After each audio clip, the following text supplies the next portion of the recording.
Chapter 30. Noah closed the front door of his house behind the detectives, and sighed. That had been an unpleasant hour and a half. Not that they had been rude or unkind to Steph, but some of their questions had been difficult for her. They had no new information for her. Only that they were still investigating, and would let her know what they determined. He turned to check on Steph. She sat on the couch, shoulders drooping as she stared at her hands sitting limp in her lap. He had to do something. Killing Eric wasn't an option as much as he might like to, so he went over to stand in front of her. "Come on." He held out one hand. "Huh?" She looked up. "Come on." He held out his hand until she put hers in it, then pulled her to her feet. "I want to show you something." Her hand still in his, he led her through the kitchen to the laundry room and the door out to the backyard.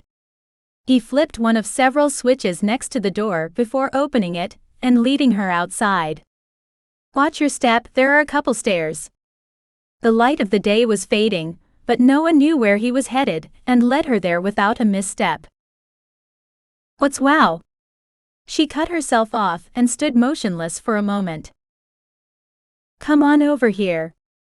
He led her to the A-frame swing he'd put out here a couple months ago, and sat down. "Sit down a while." He patted the seat beside him. She looked at him a moment, then sat. He didn't wrap his arm around her and pull her close, just let her sit for a while as he kicked the swing into a gentle swaying motion. It took several minutes, but eventually, she tilted her head to one side and looked at the little pond he'd put in, with the lights coming from beneath the water, and the low sound of the waterfall that had taken him 2 days to install. "This is pretty," she said after a while. She shifted until she was closer to him, leaning against his side with her head tilted against his shoulder. "I'm sorry you had to wake up to that. It wasn't your fault." Her voice was still almost as flat and emotionless as it had been when she spoke to the detectives, but it was slowly getting better. "They needed answers, and I'm the only one with them." "I know, but I wish you had been more awake when they called." She lifted one shoulder and let it fall. "I like to sleep in sometimes. But I'll admit, it was nicer before you got up. It was nice sleeping with your arms around me." She was quiet for a minute. "It made me feel safe."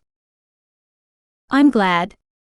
He hoped he made her feel other things too, but now wasn't the time to ask. Instead, he sat there and offered her the support she needed right now. "You want to sit here all night, or you want to do something else?" she asked after a while.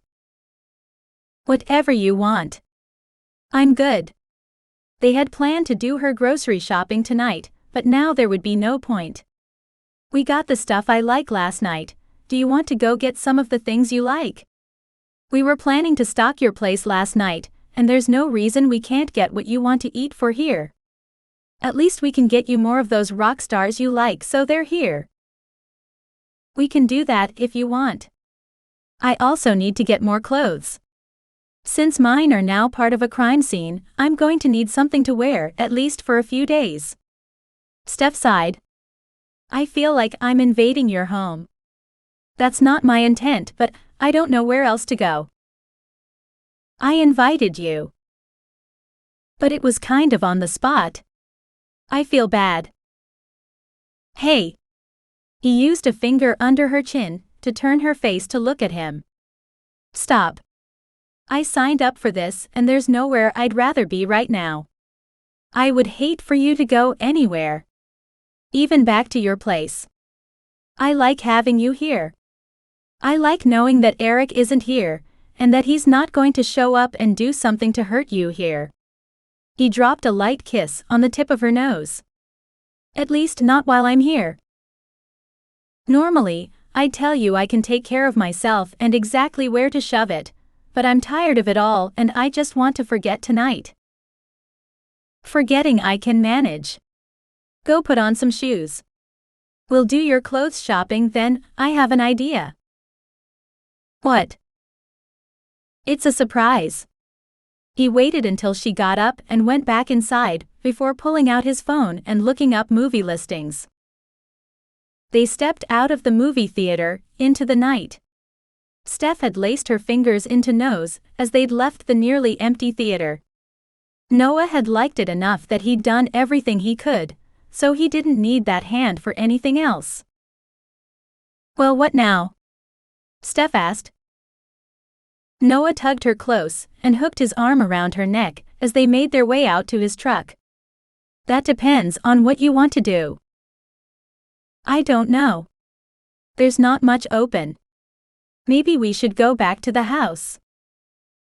We could eat.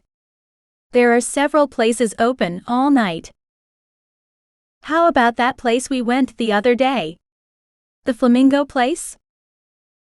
"Sorry, they were closed before the movie started." "So what is there then?" "Denny's, IHOP, a few local places."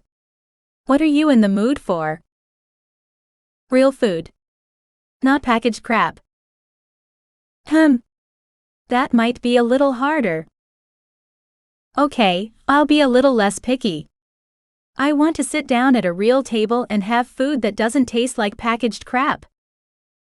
"So fast food is out. Though I do like Whataburger." "Whataburger is good for packaged crap. I'm just not in the mood for fast food tonight." "All right. I know what we'll do." He opened the driver's door of his pickup and helped her up inside, then waited for her to scoot over a little before getting in.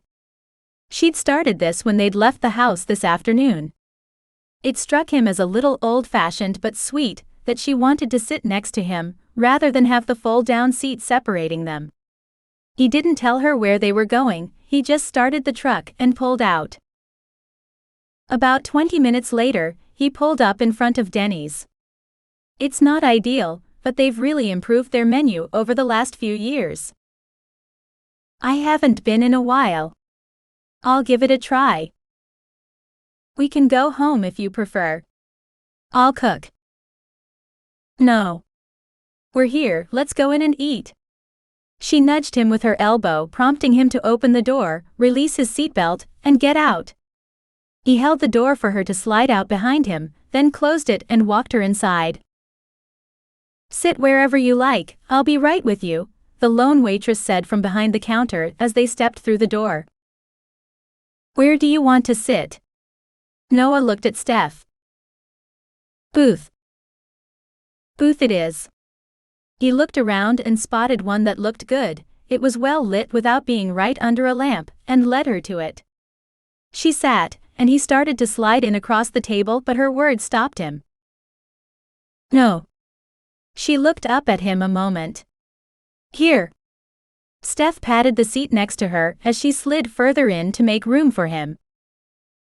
He liked that she wanted him near, so he didn't argue, and instead slid into the seat beside her. The waitress appeared with water and menus, then left them.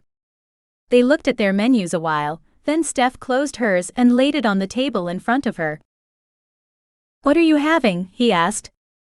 Maybe if she was having a hard time deciding, he could order the other, and she could try both. "I'm trying to decide between the chicken fried steak and the chicken cheese and broccoli skillet." She tilted her head toward his menu. "What about you?" "I'm not sure."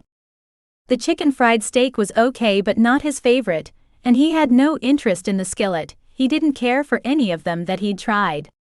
"Maybe a burger?" "I just don't know yet." He laid the menu down and scrubbed one hand over his face.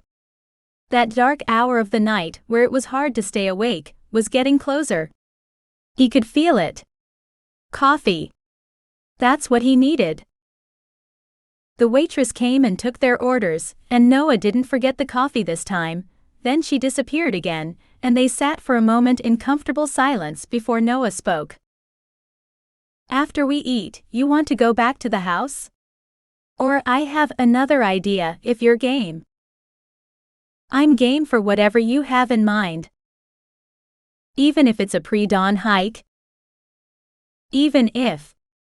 As long as you've got flashlights." Noah smiled, glad he kept a couple lights in the truck.